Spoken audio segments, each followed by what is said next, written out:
And it's always going to be a struggle every day of your life.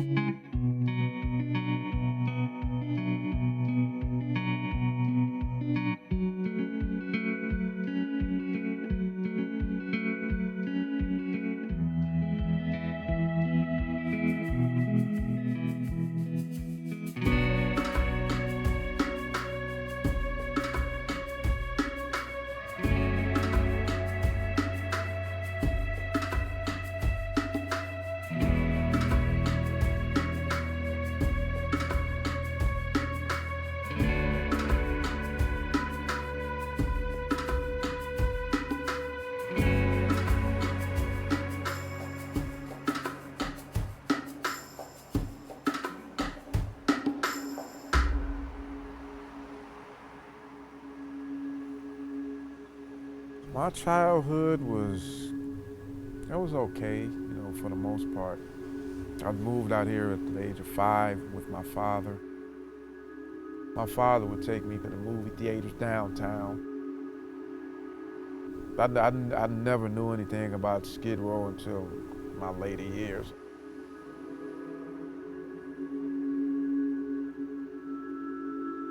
When I first met David, David did not talk. David would nod his head, make some faces, but he was not a talker. He wasn't very vocal about anything. You knew something was going on because you stand behind the guy and you watch him do his artwork, and you know that it's happening in there. It's things that I've been had in me for years and years is just built up, and to show people the pain and the hurt by me just project what I'm seeing on the canvas.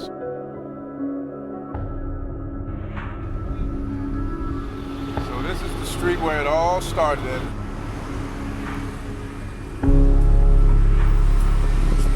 This is the street where I took my first hit of crack cocaine on a pipe. I was down here for 12 years.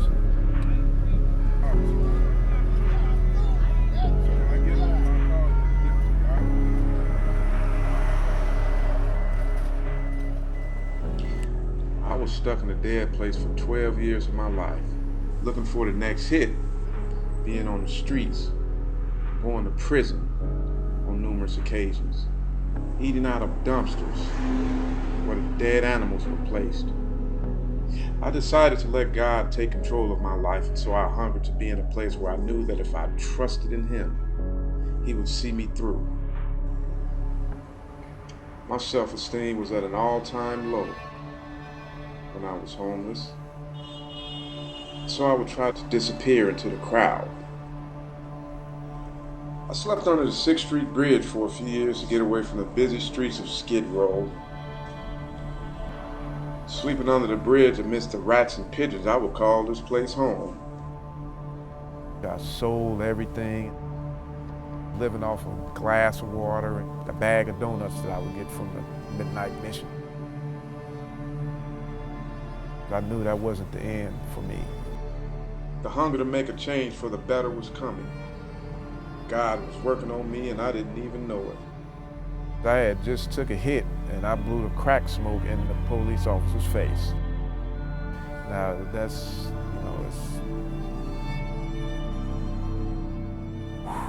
blew the smoke in his face, just crazy.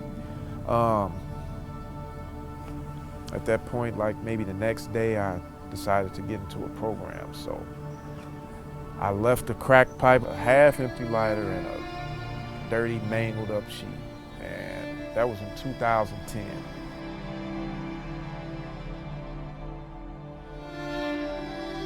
I've been clean now for 5 years. I'm working 2 jobs, passionate about my artwork and just helping the people down on Skid Row.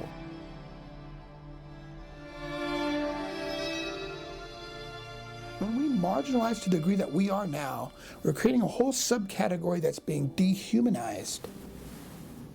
And now we're feeding and watering as feral animals. It's just absolutely dehumanizing.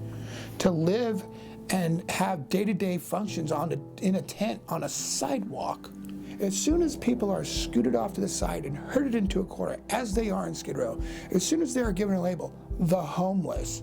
If nothing else happens during the day, I wish people would stop using the homeless as a noun. It's an adjective. It's describing men, women, children, families. It's describing people. People have to understand that when you're going through such a transition in your life, where you're looked at by some as the scum of the earth, you have to know that you are who God says you are, regardless of what man tries so hard to make you believe.